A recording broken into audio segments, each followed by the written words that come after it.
हद्दवाढ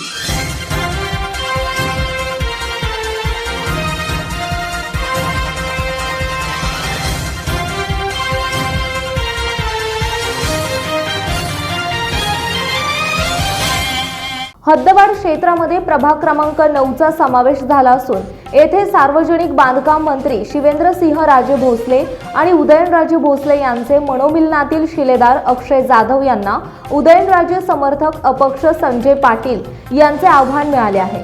अर्ज माघारीच्या शेवटच्या दिवशी संजय पाटील यांनी उमेदवारी कायम ठेवल्याने येथे मनोमिलनाची शिष्टाई कामाला आली नाही।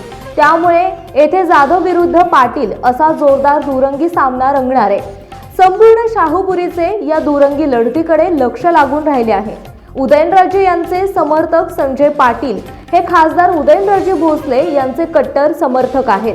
सातारा शहराची हद्दवाढ होण्यापूर्वी शाहूपुरी ग्रामपंचायत संजय पाटील यांनी आपल्या वर्चस्वातून येथील कारभार चालवला होता।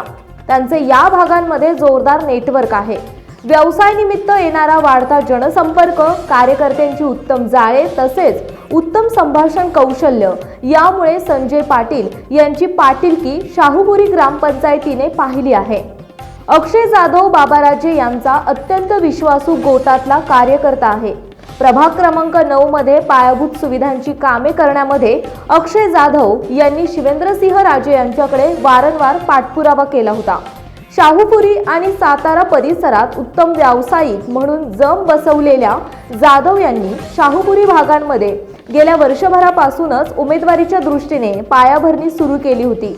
भागामध्ये बरेच प्रलंबित कामे आणि विकासाची कामेही केली आहेत। नगर विकास आघाडीचे शाहूपुरी क्षेत्रामध्ये वर्चस्व असावे या दृष्टीने या उमेदवारीचे नियोजन करण्यात आले आहे।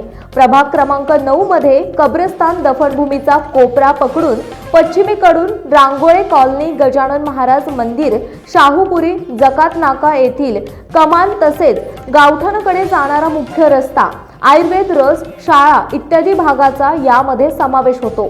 हद्दवाढ भागासाठी आलेल्या निधीतून येथे बऱ्यापैकी निधी येथे खर्ची टाकण्यात आलेला आहे।